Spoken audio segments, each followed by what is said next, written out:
1 Kings 6.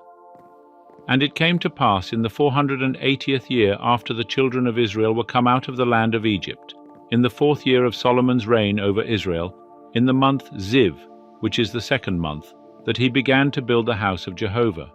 And the house which King Solomon built for Jehovah, the length thereof was 60 cubits, and the breadth thereof 20 cubits, and the height thereof 30 cubits.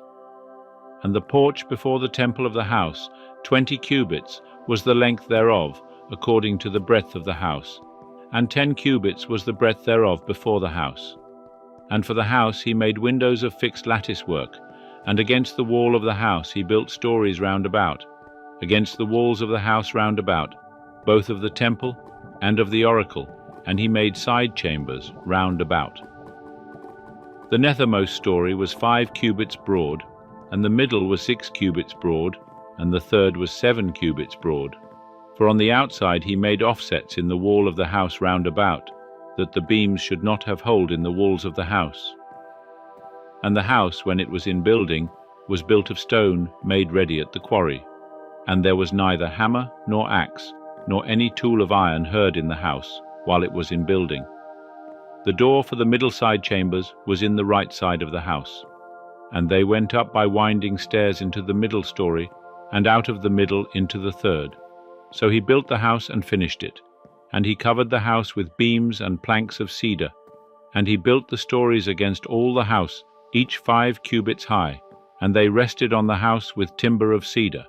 And the word of Jehovah came to Solomon, saying, Concerning this house which thou art building, if thou wilt walk in my statutes, and execute mine ordinances, and keep all my commandments to walk in them, then will I establish my word with thee, which I spake unto David thy father, and I will dwell among the children of Israel, and will not forsake my people Israel. So Solomon built the house, and finished it. And he built the walls of the house within with boards of cedar. From the floor of the house unto the walls of the ceiling, he covered them on the inside with wood. And he covered the floor of the house with boards of fir.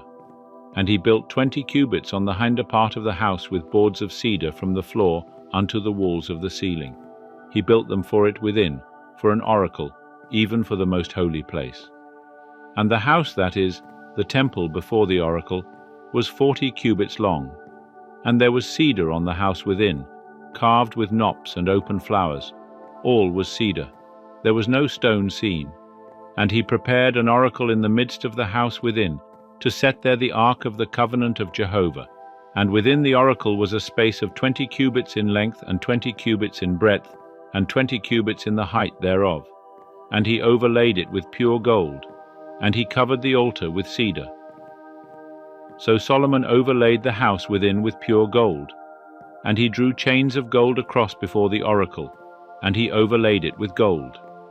And the whole house he overlaid with gold, until all the house was finished. Also the whole altar that belonged to the oracle he overlaid with gold.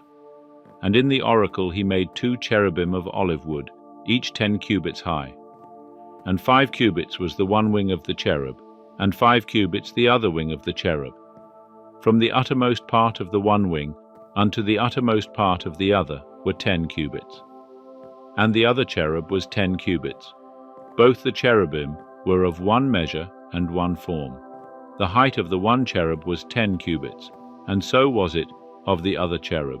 And he set the cherubim within the inner house, and the wings of the cherubim were stretched forth, so that the wing of the one touched the one wall, and the wing of the other cherub touched the other wall, and their wings touched one another in the midst of the house. And he overlaid the cherubim with gold, and he carved all the walls of the house round about, with carved figures of cherubim and palm trees, and open flowers, within and without. And the floor of the house he overlaid with gold, within and without. And for the entrance of the oracle he made doors of olive wood. The lintel and doorposts were a 5th part of the wall. So he made 2 doors of olive wood, and he carved upon them carvings of cherubim and palm trees and open flowers, and overlaid them with gold, and he spread the gold upon the cherubim and upon the palm trees. So also made he for the entrance of the temple doorposts of olive wood, out of a 4th part of the wall, and 2 doors of fir wood, The 2 leaves of the one door were folding, and the 2 leaves of the other door were folding. And he carved thereon cherubim and palm trees and open flowers, and he overlaid them with gold fitted upon the graven work. And he built the inner court with 3 courses of hewn stone and a course of cedar beams. In the 4th year was the foundation of the house of Jehovah laid, in the month Ziv. And in the 11th year, in the month Bul, which is the 8th month, was the house finished throughout all the parts thereof, and according to all the fashion of it. So was he 7 years in building it.